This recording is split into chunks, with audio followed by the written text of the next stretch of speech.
Hello everyone, welcome to our YouTube channel Let's Do Something. Today's our topic is composition and structure of atmosphere. ये जो topic है ये हमारा BA second year के third same का topic है physical geography का। तो आज हम इसकी डिटेल एक्सप्लेनेशन पढ़ेंगे।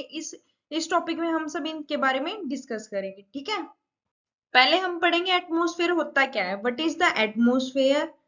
Atmosphere, the vast expansion of air which envelop the earth all round is called atmosphere. जो एक्सपेंस है एक एयर का चारों तरफ हमारे अर्थ के एक एनवलप की तरह है, ठीक है, ऑल राउंड, उसको हम क्या बोलते हैं? Atmosphere. The air of atmosphere become integral part of the earth due to earth gravitational force. जो एयर है एटमोस्फेयर की वो क्या है? इंपॉर्टेंट पार्ट है किसका? अर्थ का। किस वजह से? क्योंकि ग्रेविटेशनल फोर्स है वो उसको क्या कर रही है? पुल कर रही है अपनी तरफ, ठीक है। Air in the atmosphere is colourless, odourless and tasteless. जो एयर है हमारे एटमोस्फेयर में वो क्या है? कलरलेस है, ओडरलेस है, टेस्टलेस। तो वो मोबाइल है, वो एक जगह से दूसरी जगह मूव करती है, इलास्टिक है, कंप्रेसिबल और एक्सपेंसिबल है, मतलब वो बढ़ भी सकती है, कम भी हो सकती है, ठीक है। We can not feel the existence of air unless it blows from one place to another as a wind. हम हैं जो एयर की एग्जिस्टेंस है वो फील नहीं कर सकते कब तक? जब तक वो विंड की तरह एक जगह से दूसरी जगह हमें मूव करती हुई ना दिखाई दे। तो ठीक है, ये हमारा एटमॉस्फेयर है। अब हमने ये तो पढ़ लिया हमारा एटमॉस्फेयर क्या होता है। हमारे अर्थ के चारों तरफ जो एनवलप है एक एयर का उसको हम एटमॉस्फेयर बोलते हैं। लेकिन जो एटमॉस्फेयर की जो ओरिजिन है वो कैसे हुई, अब हमें ये पढ़ना है, ठीक है। हम कंप्लीट सर्टेनिटी के साथ तो कुछ भी नहीं कह सकते, अलग अलग व्यूज दिए गए हैं हमारे एटमॉस्फेयर के ओरिजिन के लिए, ठीक है। एक ओल्ड व्यू है, एक न्यू व्यू है। ओल्ड व्यू में क्या है? The earth did not have any atmosphere at the time of its birth about 4.5 billion years ago. जब अर्थ का बर्थ हुआ था, जब अर्थ बनी थी, तो 4.5 बिलियन ईयर्स एगो तो हमारे अर्थ पे कोई भी एटमॉस्फेयर नहीं था। Like other planets of solar system the earth was in gaseous state at the time of its birth. और प्लैनेट्स की तरह जो सोलर सिस्टम में और प्लैनेट्स हैं उनकी तरह अर्थ भी क्या थी उस टाइम पे? गैसियस स्टेट थी अर्थ की। After birth, the earth started cooling down with passage of time. A large amount of gas was converted into liquid and solid.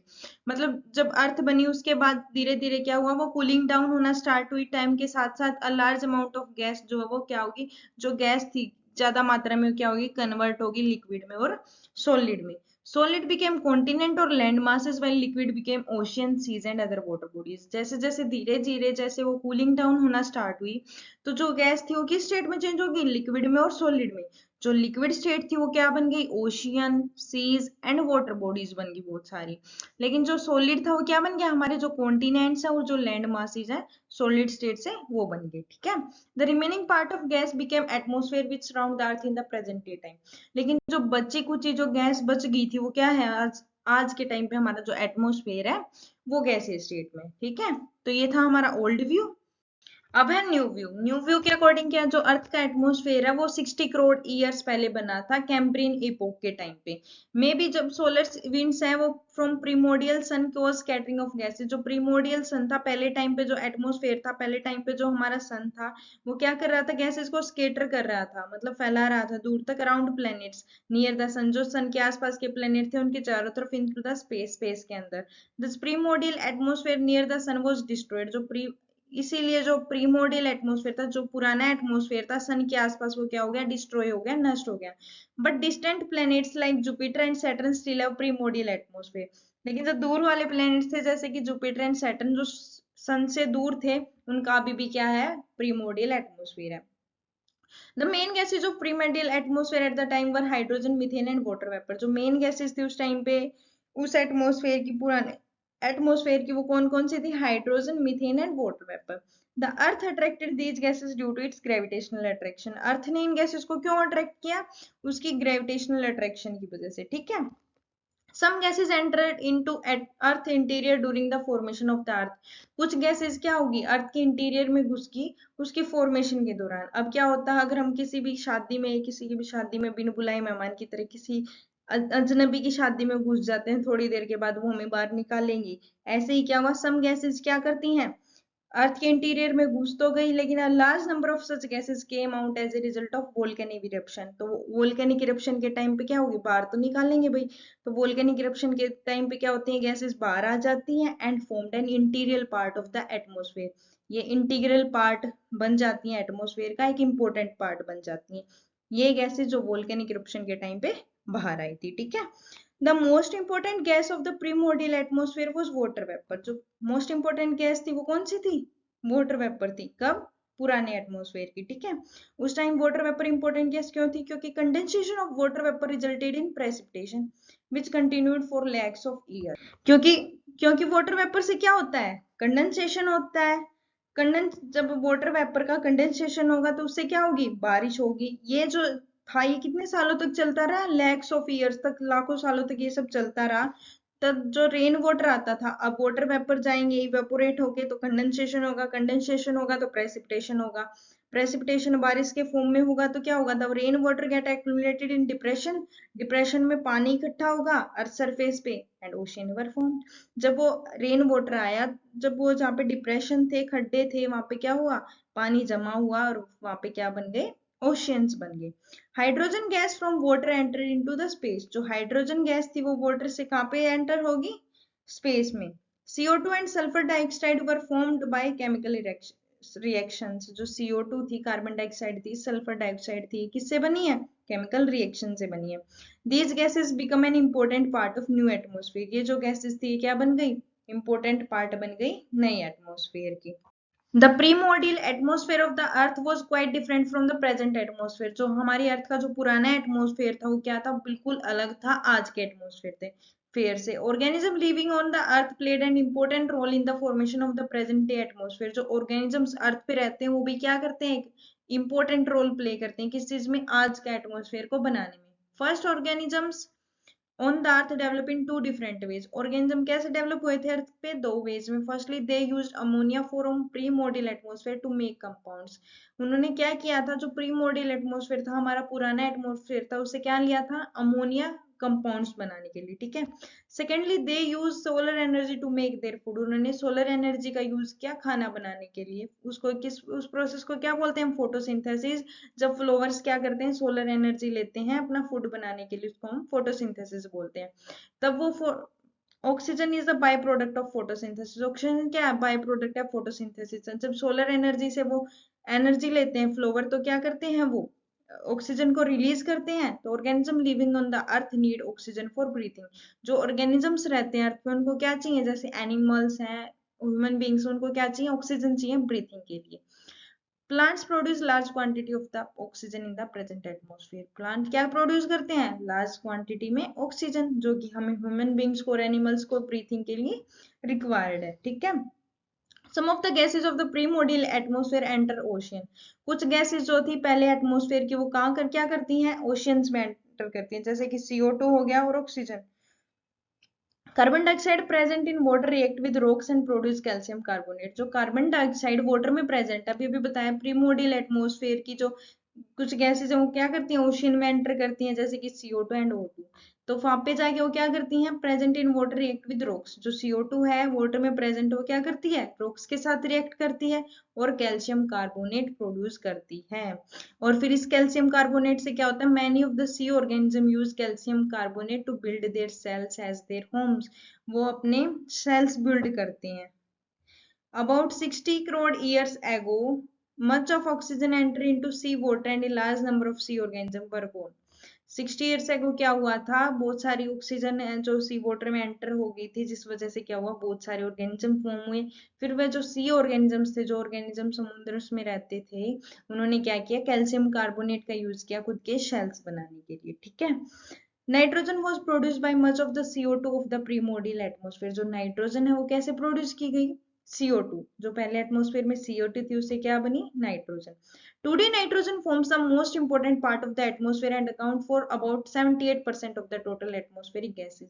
आज के टाइम पे क्या है? सबसे इंपोर्टेंट गैस है नाइट्रोजन, और account for 78% of the total atmospheric gases. जितनी भी एटमॉस्फेयर में गैसेज हैं 100%, उसमें 78% किसका है?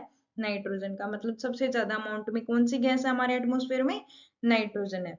Oxygen generated by photosynthesis is the second most important gas for about 21% of the atmospheric gases.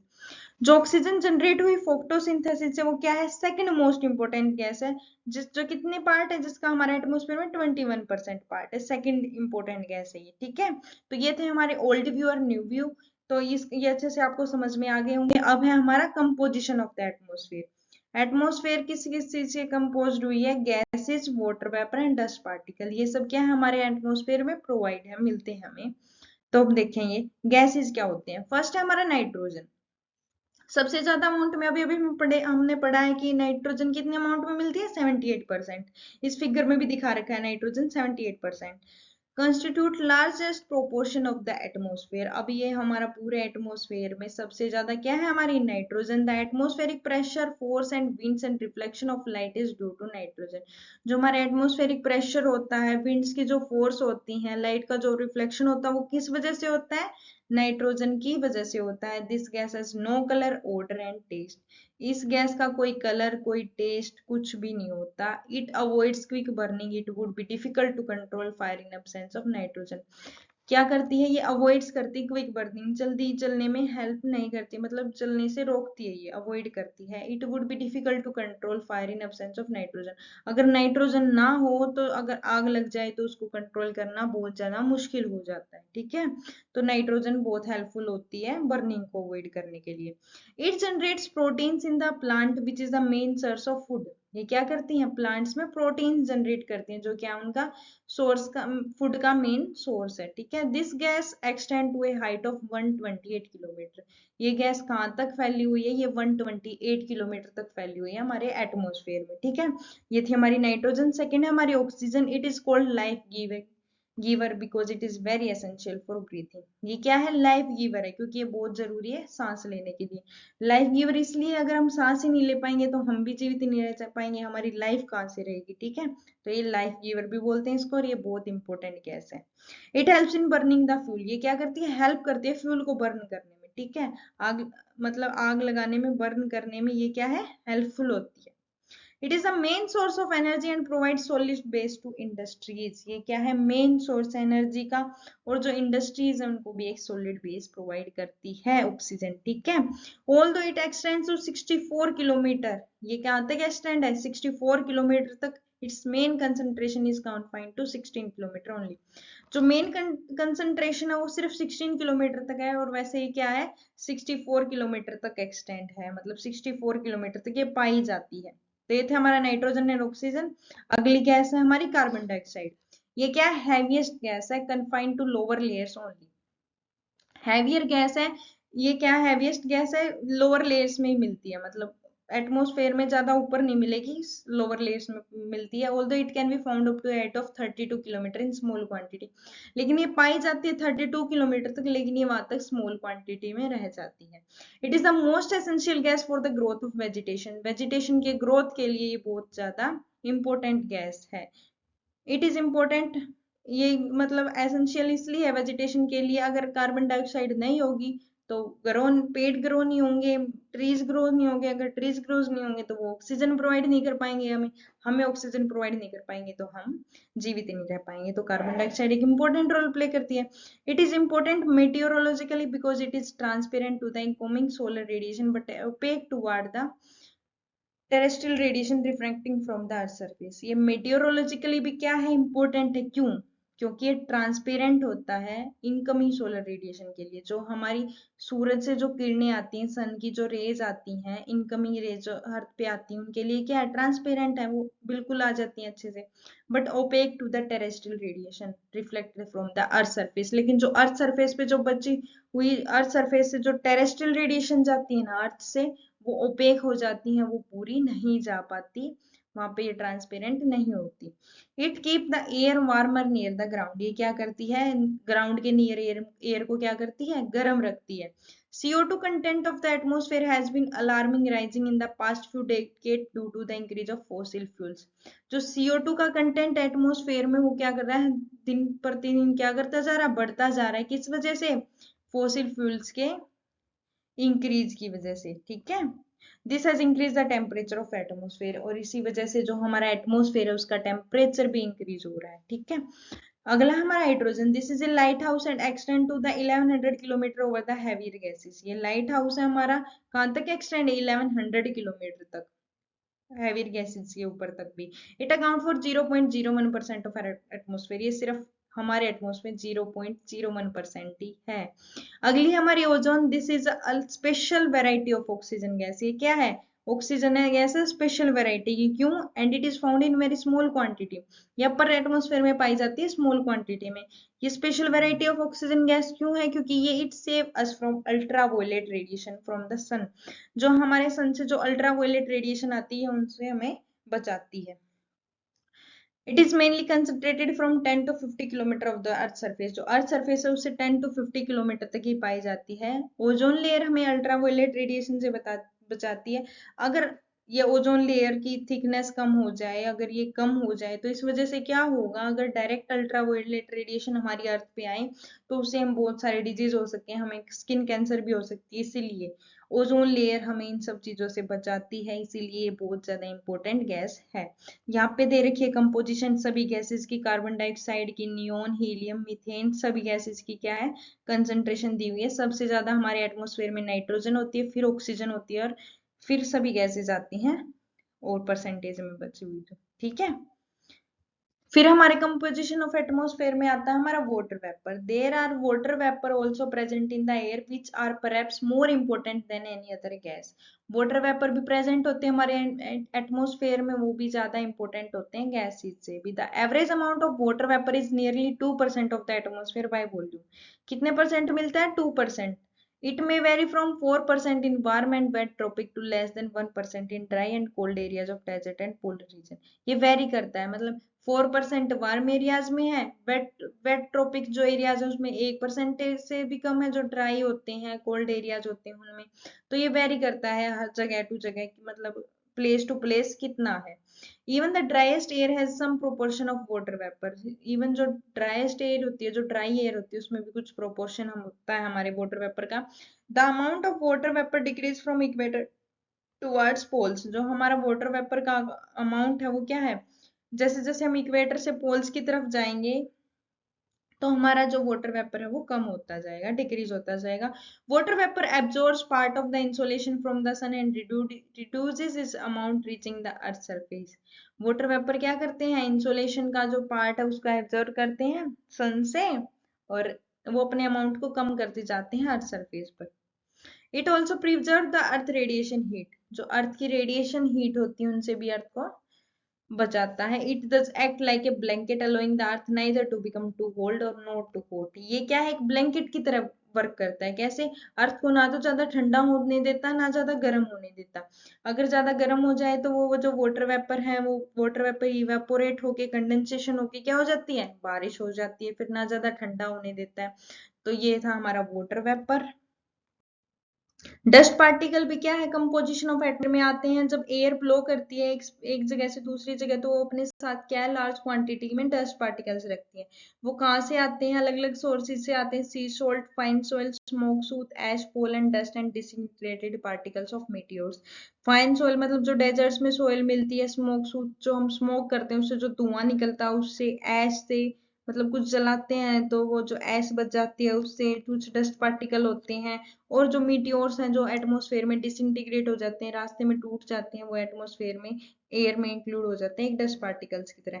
ये जो डस्ट पार्टिकल है ये इंपॉर्टेंट रोल प्ले करते हैं मीटियोरोलॉजिकल स्टैंड पॉइंट से। क्यों? क्योंकि जो ये है हाइड्रोस्कोपिक न्यूक्लियाई की तरह एक्ट करते हैं, जिसके चारों तरफ क्या होता है, वाटर वेपर क्या होते हैं, कंडेंस होके क्या बनाते हैं, क्लाउड्स बनाते हैं। They also intercept and reflect insolation. जो सनरेज आती है उनको भी इंटरसेप्ट करते हैं। Dust in the air produce marvelous optical phenomena of red and orange hues in the sky at the sunrise and sunset. जब सनराइज और सनसेट होता है तब हमने सन के चारों तरफ देखा है रेड और येलो कलर का एक वो बन जाती है लाइंस वगैरह से, एक एटमोस्फेयर मतलब अच्छा दिखाई देता है उस टाइम पे जब सूरज निकलता है और सूरज शाम को ढलता है, तब सनराइज और सनसेट के टाइम, जिसको हम क्या बोलते हैं, डॉन और डस्क बोलते हैं। Sky look blue due to the presence of dust particle in the presence of atmosphere. जो स्काई है वो कैसा दिखता है, ब्लू दिखता है। किसकी वजह से, किसकी प्रेजेंस की वजह से, डस्ट पार्टिकल प्रेजेंस की वजह से। ठीक है, तो ये था हमारा डस्ट पार्टिकल्स। अब देखो ये विंडो है, विंडो के अंदर जैसे सनरेज आ रही है तो इस सनरेज में हमें क्या दिख रहे हैं, डस्ट पार्टिकल्स। ऐसे ही हमने कब अपने घर पे भी देखा होगा, जब हम हमारे घर पे विंडो से कोई सनरेज आती हैं तो उसमें हमें डस्ट पार्टिकल बिल्कुल साफ साफ दिखाई देते हैं। वैसे हमें अपने चारों तरफ डस्ट पार्टिकल एटमोस्फेयर में नहीं दिखाई दे रहे, लेकिन जब वो सनरेज आती है उनमें डस्ट पार्टिकल्स अच्छे से दिखाई देते हैं।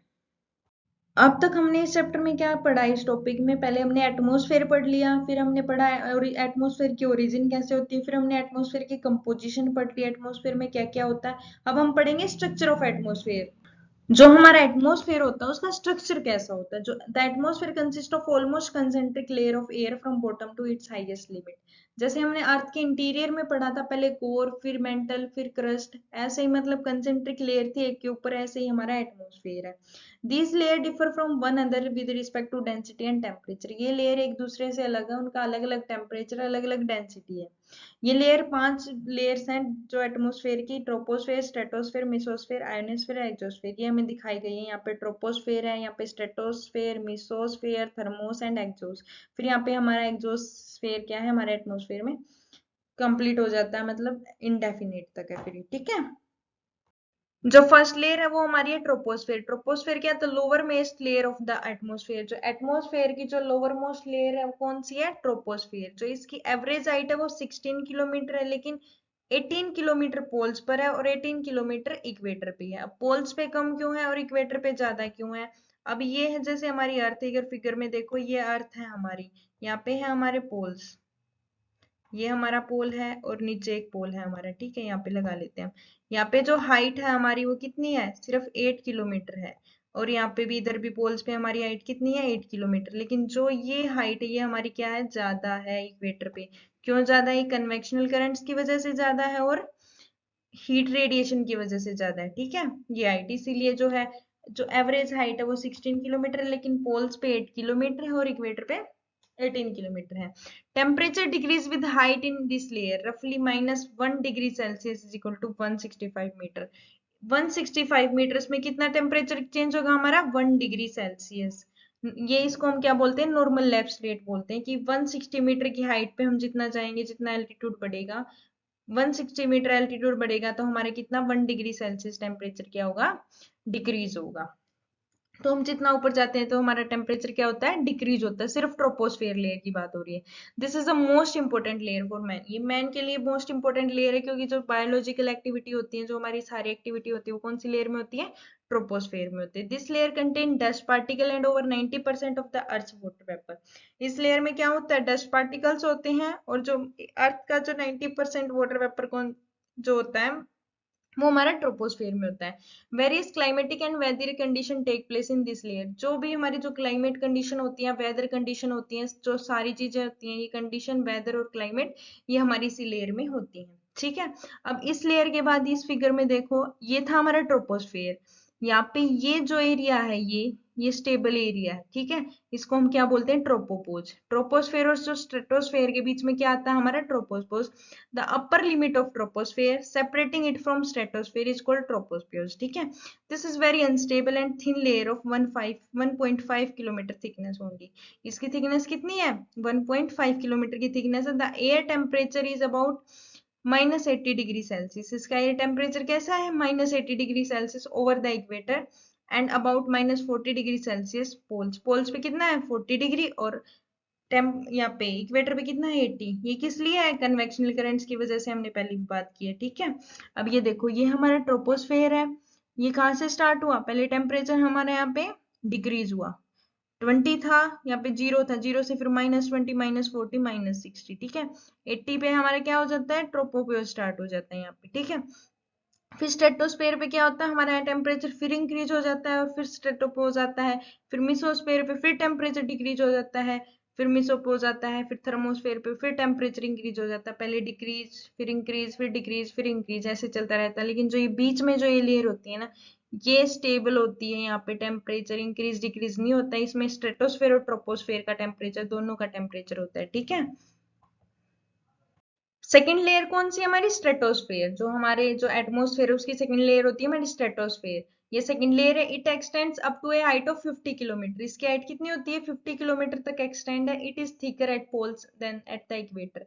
ये पोल्स पे जो है वो थिकर होती है और इक्वेटर पे थिनर होती है, ठीक है। The temperature remains constant in its portion up to a height of 20 kilometre. इसका जो टेम्परेचर है 20 किलोमीटर तक वो क्या रहता है, टेम्परेचर कांस्टेंट रहता है। Due to the presence of ozone gas which absorb sun's ultraviolet rays. किस वजह से, ओजोन गैस की वजह से, जो क्या करती हैं, सन की अल्ट्रावायलेट रेज को एब्जॉर्ब कर लेती हैं। There are practically no clouds, convection current, thundering, lightning, water vapour, dust particle etcetera in this layer. इस लेयर में ना cloud, convection current, thundering, lightning कुछ भी नहीं होता, जिस वजह से जो इस लेयर का जो लोअर पोर्शन है उसमें क्या होती है, हमारी एरोप्लेन जो एयरवेज है वो चलती है। किस वजह से? क्योंकि इसमें जो है हमारी जो वेदर कंडीशन ज्यादा नहीं होती, क्लाउड्स वगैरह, थंडरिंग वगैरह नहीं होती, इसलिए यहाँ पे एयरवेज के लिए बहुत अच्छा ये वो है, लेयर है ये, इसका जो लोअर पार्ट है। The air moves in almost horizontal direction, जो एयर भी है वो एक हॉरिजॉन्टल डायरेक्शन में मूव करती है, जो कि बहुत अच्छी है, हमारी जो एयरवेज के लिए बेस्ट है। ठीक है। The lower portion of the stratosphere having maximum concentration of ozone is called ozone fair. जो लोअर पोर्शन हमारा स्ट्रेटोस्फेयर का, उसमें क्या है, ओजोन की मैक्सिमम ओजोन है, इस वजह से उसको हम क्या बोलते हैं, ozonosphere. It is confined to a height of 15 to 35 kilometre. कहाँ तक है? 15 किलोमीटर टू 35 किलोमीटर। इसकी अपर लिमिट कहाँ तक एक्सटेंड है? 55 किलोमीटर तक अबोव सी लेवल। ठीक है। ओजोन क्या है? स्पेशल टाइप ऑफ गैस है, जिसमें क्या है, 3 एटम आइसोटोप होते हैं, tree atomic form of oxygen होती है। इसी वजह से इसमें O3 होता है, तभी ये हमें क्या करती है, प्रोटेक्ट करती है अल्ट्रावायलेट रेज से। तो ओजोन गैस जो हमारी लाइफ में बहुत इंपॉर्टेंट है, मैंने पहले भी बताया है इसी वीडियो में, तो अब फिर बता रही हूँ, ओजोन गैस हमारे लिए बहुत इंपॉर्टेंट है, क्योंकि हमें क्या करती है, प्रोटेक्ट करती है फ्रॉम अल्ट्रावायलेट रेज से। ये ओजोन लेयर कहाँ पे मिलती है? जो ट्रोपोस्फेयर के ऊपर, जो हमारा स्ट्रेटोस्फेयर है उसकी लोअर लेयर्स में मिलती है। ठीक है। अब stratopause, the upper limit of stratosphere it contain maximum ozone gas. जो स्ट्रेटोस्फेयर की अपर लिमिट होती है उसको क्या बोलते हैं हम? स्ट्रेटोपोज, जिसमें ऑक्सीजन गैस मैक्सिमम मिलती है, ये स्ट्रेटोस्फेयर है। इसके ऊपर क्या आता है? ये स्ट्रेटोपोज। मिसोस्फेयर और स्ट्रेटोस्फेयर के बीच में क्या आता है? स्ट्रेटोपोज। नेक्स्ट है हमारा मीसोस्फेयर। मीसोस्फेयर क्या? It lies above the stratosphere and extend to a height of 80 kilometre. ये क्या है? मीसो स्ट्रेटोस्फेयर से ऊपर लाई करता है, और कहाँ तक है ये? 80 किलोमीटर तक एक्सटेंड है। ठीक है। Temperature decrease with height in this layer and falls down to -100 degree Celsius at the height of 80 kilometre. Temperature क्या होता है, हम जितना ऊपर जाते हैं क्या होता है? डिक्रीज होता है। अब देखो, ट्रोपोस्फेयर में डिक्रीज हुआ, फिर स्ट्रेटोस्फेयर में इंक्रीज हुआ, स्ट्रेटोस्फेयर पे, स्ट्रेटोपोज पे रुक गया, फिर मेसोस्फेयर में फिर इंक्रीज हुआ। यहाँ पे क्या है, 100 डिग्री सेल्सियस तक जो है वो टेम्परेचर इंक्रीज हो जाता है 80 किलोमीटर की हाइट पर मिसोस्फेयर में। ठीक है। फिर उसके बाद आती है mesopause. The upper limit of mesosphere is known as mesopause. जो मिसोस्फेयर और थर्मोस्फेयर के बीच में जो बीच की जो लाइन है उसको क्या बोलते हैं? मिसोपोज। जो एरिया होता है उसको मिसोपोज बोलते हैं। तो मिसोस्फेयर की अपर लिमिट को क्या बोलते हैं? मिसोपोज। नेक्स्ट है हमारा आयोनोस्फेयर। ये आयोनोस्फेयर, इसको हम थर्मोस्फेयर भी बोलते हैं। It extend from 80 kilometre to 400 kilometre. ये 80 किलोमीटर से 400 किलोमीटर तक एक्सटेंड है एंड लाइज अबव मिसोस्फेयर, और मिसोस्फेयर से ऊपर लाई करता है। It contain electrically charge particle. इसमें क्या होते हैं? इलेक्ट्रिकल चार्ज पार्टिकल्स पाए जाते हैं। कहाँ पे? आयोनोस्फेयर में, जिसको हम क्या बोलते हैं? Ions. Hence this layer is called ionosphere. इसीलिए इस लेयर को हम क्या बोलते हैं? आयोनोस्फेयर बोलते हैं। Radio wave transmit from earth are reflected back to the earth by this layer. जो रेडियो वेव ट्रांसमिट होती है ना अर्थ से, जब रेडियो ट्रांसमिट होती है अर्थ से, वो कहाँ पे होती है? अर्थ पे वापस आती है। वो किस लेयर से आती है? इस लेयर से आती है। अब एक जगह पे रेडियो चल रहा है, दूसरी जगह से जो हमारी रेडियो वेव्स हैं, जो रेडियो स्टेशन से सभी रेडियो में जो वेव्स आती हैं, जो आवाज आती है, वो किस वजह से आती है? वो रेडियो वेव से की वजह से आती है, जो कहाँ पे से ट्रांसमिट होती है? हमारी इसी लेयर से ट्रांसमिट होती है। कौन सी लेयर से? आयोनोस्फेयर से। जिस वजह से हम अपने घर पे बैठ के जो रेडियो उसमें आवाज सुन पाते हैं, टीवी वगैरह में भी आवाज सुन पाते हैं इसी वजह से। ठीक है। Temperature again start increase with height because of radiation from the sun. फिर टेम्परेचर क्या होता है? फिर इंक्रीज होना स्टार्ट हो जाता है हाइट के साथ। किसकी वजह से? सन की रेडिएशन। मिसोस्फेयर में क्या हो गया था? हमारा टेम्परेचर 100 डिग्री सेल्सियस तक डिक्रीज हो गया था, लेकिन फिर आयोनोस्फेयर में फिर क्या हो जाता है? हमारा इंक्रीज हो जाता है। ठीक है। Ionosphere can be divided into a number of layer on the basis of electrical transmission. Ionosphere को भी बहुत सारी लेयर में डिवाइड किया गया है। किस वजह से? इलेक्ट्रिकल ट्रांसमिशन की वजह से। कोईपन ने इन लेयर को क्या नाम दिया? D, E, F and G layers. ठीक है। जो अपर मोस्ट लेयर कौन सी? हमारी एक्सोस्फेयर। ये सबसे अपर मोस्ट लेयर है of earth extended beyond the ionosphere above A height of 40 kilometre. ये आयोनोस्फेयर से ऊपर है। ठीक है। This layer gradually merges with the outer space. ये क्या? आउटर स्पेस के साथ क्या हो जाती है? मर्ज हो जाती है। It has definite border as the altitude rises, it thin over until there are no air molecules left. ये मतलब क्या है, इसका डेफिनेट बॉर्डर नहीं है, ये ज्यादा एल्टीट्यूड तक है। It thins out until there no air molecules, मतलब जहाँ पे बिल्कुल एयर मोलिक्यूल्स ही खत्म हो जाते हैं, जहाँ पे एटमोस्फेयर खत्म होता है, वहां पे ये जो है एग्जॉस्ट आगे खत्म होती है। यहाँ पे 40 किलोमीटर की जगह क्या आएगा, 400 किलोमीटर, बाय मिस्टेक 40 किलोमीटर लिखा हुआ है, ठीक है, यहाँ पे आ जाएगा 40 किलोमीटर, ठीक कर लेना इसको। अब है हमारा मैक्सिमम, ये हो गया हमारा exosphere. Maximum density of atmosphere is in its lower layer due to the weight of the overlying layers. ये एग्जोस्फेयर में क्या होती है, हमारी सैटेलाइट्स वगैरह नहीं होती, वो सभी कहाँ पे होती है, हमारे एग्जोस्फेयर में ही होती है, ठीक है। Maximum density of atmosphere is in its lower layer due to the weight of the overlying layers. जो हमारी एटमोस्फेयर की है, जो मैक्सिमम डेंसिटी कहाँ पे होती है, लोअर लेयर्स में होती है। किस वजह से, जो ऊपर वाली लेयर्स है उनकी वेट की वजह से। अब जहाँ पे जो ट्रोपोस्फेयर है उसमें हमारी क्या है, सबसे ज्यादा डेंसिटी है। स्ट्रेटोस्फेयर में उससे कम है, फिर कम कम कम होती जाती है, और जो सबसे नीचे वाली लेयर में सबसे ज्यादा होती है। It decrease with increase in altitude as weight of the overlying layers decrease. जैसे जैसे ऊपर जाते हैं, क्या ओवरलाइंग लेयर्स का वेट क्या होता है, डिक्रीज होता जाता है। ऐसे ही हमारे एल्टीट्यूड का मतलब हमारी डेंसिटी भी कम होती जाती है। डिक्रीज विद इंक्रीजिंग एल्टीट्यूड, जैसे जैसे एल्टीट्यूड बढ़ेगी हमारी डेंसिटी कम होगी। दिस इज, यहाँ पे इज है, is reflected in mass and volume of different layer of the atmosphere. ये रिफ्लेक्ट होती है mass and volume of different layer, जो एटमोस्फेयर के अलग अलग लेयर्स है उनकी मास एंड वॉल्यूम में।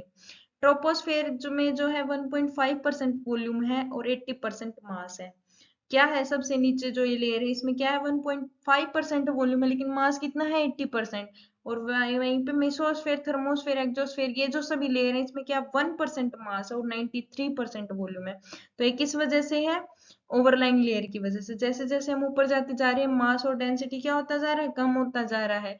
ऐसे ही इसमें वॉल्यूम, ऊपर वॉल्यूम ज्यादा मिलेगी, डेंसिटी कम मिलेगी, और नीचे वॉल्यूम कम मिलेगी और मास ज्यादा, डेंसिटी ज्यादा मिलेगी, ठीक है। अब जैसे यहाँ पे शो हो रहा है, अब ये देखो, यहाँ पे ट्रोपोस्फेयर है, नीचे देखो कितने पार्टिकल्स है, मतलब डेंसिटी बहुत ज्यादा है। ऐसे ही स्ट्रेटोस्फेयर में और कम होगी, फिर मिसोस्फेयर में और कम होगी, थर्मोस्फेयर में और कम होगी, फिर एक्सोस्फेयर में बिल्कुल बहुत कम होगी। ऐसे ऐसे हमारी डेंसिटी क्या हो जाती है, डिक्रीज होती जाती है। ये शो हो रहा है इस डायग्राम में, ठीक है। फिर है इंपॉर्टेंस ऑफ एटमोस्फेयर। जो एटमोस्फेयर है उसकी इंपॉर्टेंस क्या होती है, एटमोस्फेयर जो है वो बहुत ज्यादा यूजफुल होता है, किसके लिए, मैन के लिए। Base of life atmosphere, atmosphere is very base of the life on the earth. We can not even imagine life without atmosphere. हम अपनी लाइफ भी इमेजिन नहीं कर सकते एटमोस्फेयर की वजह से। एटमोस्फेयर बहुत ज्यादा जरूरी है। क्यों, क्योंकि एटमोस्फेयर से हमें ऑक्सीजन मिलती है सांस लेने के लिए, प्लांट्स को कार्बन डाइऑक्साइड मिलती है। ऐसे ही हमें एटमोस्फेयर की बहुत ज्यादा जरूरत है। In fact, Earth is only plant of the entire solar system which sustain life because Earth has atmosphere congenial to life। क्या अर्थ एक अर्ली प्लेनेट है पूरे सोलर सिस्टम में जिसमें लाइफ है, क्योंकि उसमें एटमोस्फेयर पाया जाता है अर्थ में, ठीक है। एटमोस्फेयर में क्या होता है, ऑक्सीजन होता है जो कि हमारे सांस लेने के लिए बहुत जरूरी होता है। CO2 होती है जो किसके लिए यूजफुल होती है, वेजिटेशन के लिए, ठीक है। अब है weather and climate, they have a very great hearing on our life. इनकी भी हमारी लाइफ में बहुत ज्यादा जरूरत है।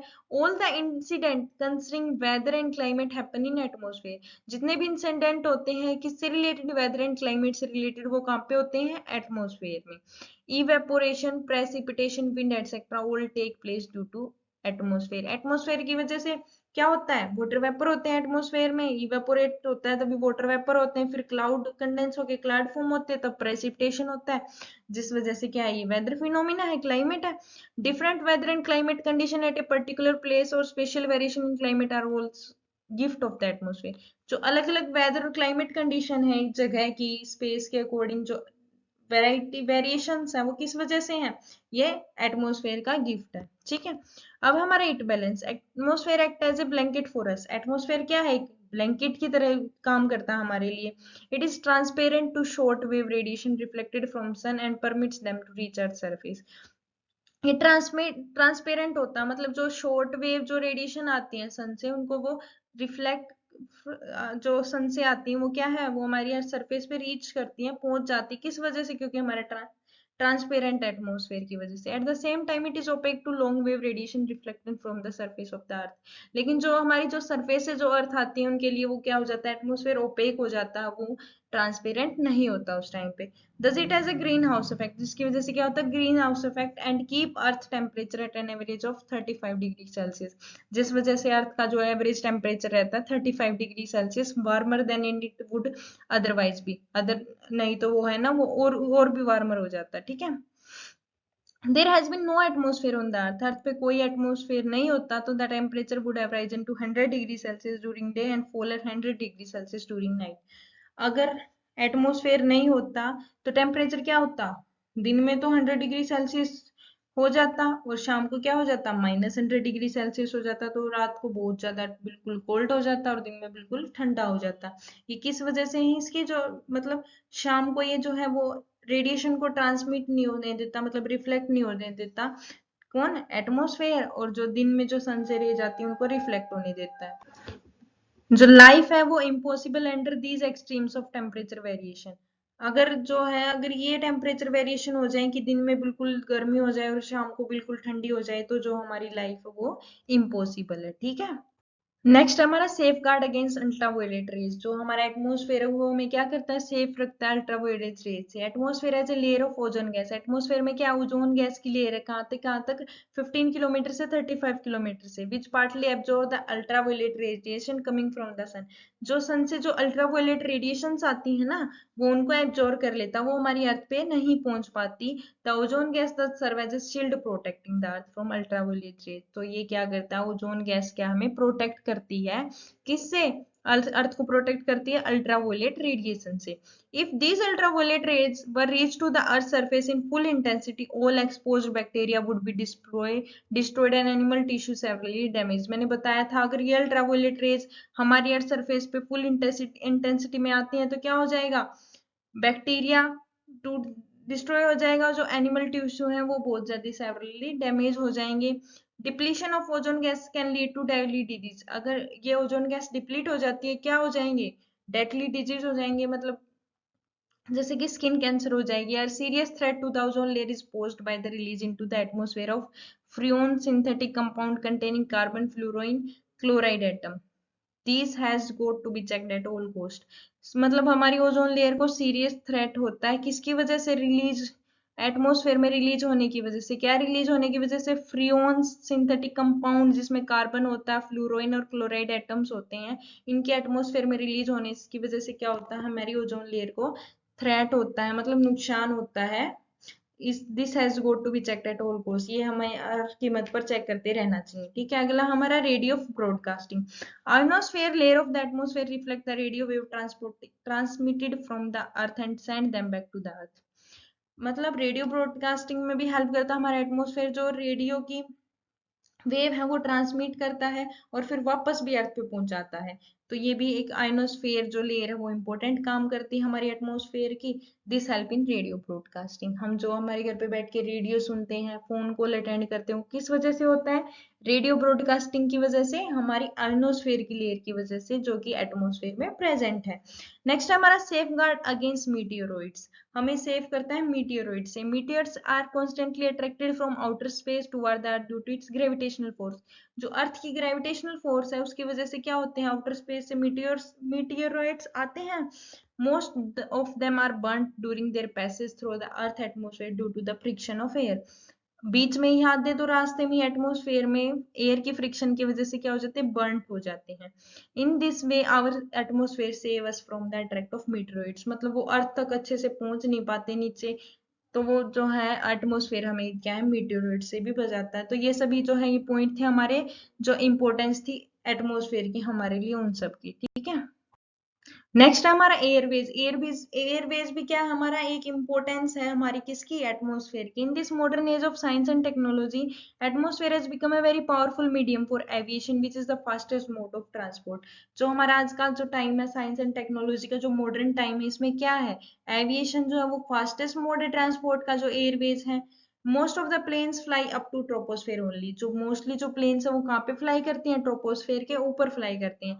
However, aviators of jet airplane often avoid this layer due to the presence of bumpy air pocket and fly above it। जो मतलब एविएटर्स होते हैं और जो जेट एरोप्लेन्स होती हैं ना वो इस लेयर को अवॉइड करती हैं और वो इससे अबोव मतलब वो करती हैं, फ्लाई करती हैं। क्यों? क्योंकि इस लेयर में क्या होता है, बहुत सारे मतलब पॉकेट, एयर पॉकेट्स होती हैं, मतलब एयर कभी किसी डायरेक्शन में चलती है, कभी किसी डायरेक्शन में, और बहुत सारी वेदर और क्लाइमेटिक वेरिएशन होती है, इस वजह से एयर जो है वो ट्रोपोस्फेयर के अबोव फ्लाई करती है। तो ये भी हमारी एक इम्पोर्टेंस थी हमारे एटमॉस्फेयर की। सो इस वीडियो को यहीं पे एंड करते हैं। Hope you will understand this video clearly. So have a nice day and best of luck you for your exams.